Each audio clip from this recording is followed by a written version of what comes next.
everyone, my name is Coach Michaela, and today we're going to be talking about hopscotch.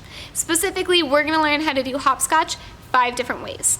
Hopscotch is a great activity for preschool age children because it's fun and interactive, but it also can be used in a variety of different ways to challenge them to further develop their gross motor skills. So as you can see behind me, we have a hopscotch mat. You can find these pretty reasonably priced online on Amazon, things like that, but you by no means need a mat. You can do hopscotch outside using chalk if it's a nice day out. You can do it inside using tape like masking tape or painter's tape, washi tape, even athletic tape works really well to create boxes or X's for the kids to jump on.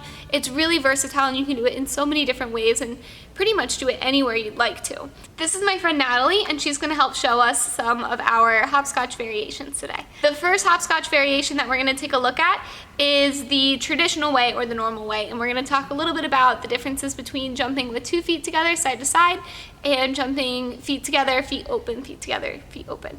All right, Natalie, the first way that we're gonna have you demonstrate is with keeping our feet together on the single blocks and then jumping them apart on the double blocks. Go ahead.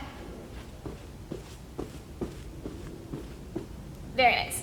This works the gross motor skills of straddle jumps, which is one of the jumps that we learned in our week 1 lessons.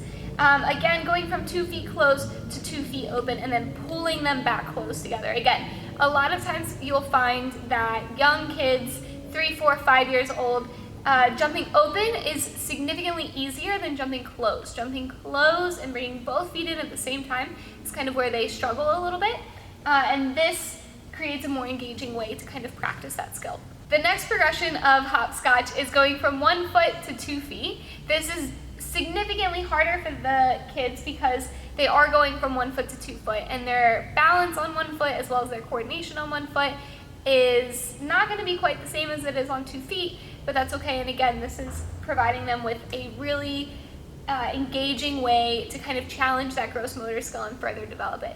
So Natalie, can you go ahead and show us 1 foot to 2 foot, please? Good, thank you. So right there, Natalie actually showed us 1 foot to 2 foot with alternating feet. That was fantastic. A lot of times with our 3, 4, and 5-year-olds, you're not going to see that bouncing back and forth between each foot yet, and that's okay. If they want to just focus on doing one leg, their dominant side, that's fine. If you want to try and encourage them to try their other foot, that's also fine. Up next, we have backwards hopscotch.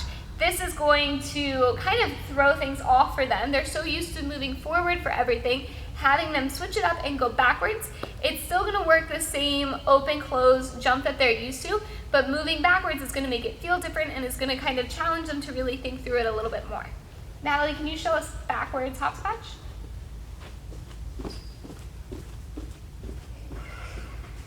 Very good. Good job. I've put a few blocks here on our hopscotch mat.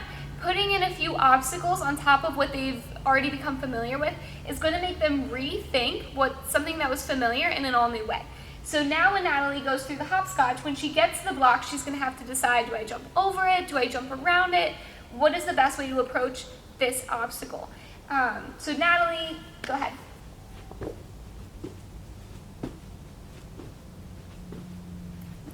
Good, and the great thing about using blocks or something similar, you can use stuffed animals, you could use paper plates to cover up the number.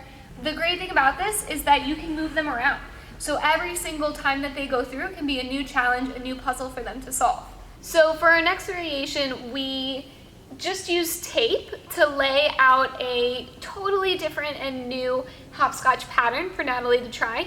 The great thing about using tape is that you can change it up and get as creative with the pattern as you'd like, and you don't have to stick to the traditional 1 square, 2 squares, 1 square, 2 square. So I'm gonna move out of the way, scoot back a little bit, and let Natalie try it out and see what she thinks.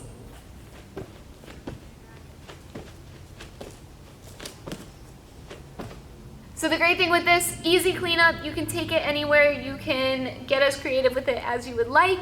And because you can be so creative with it and consistently change it up, they don't get bored of it.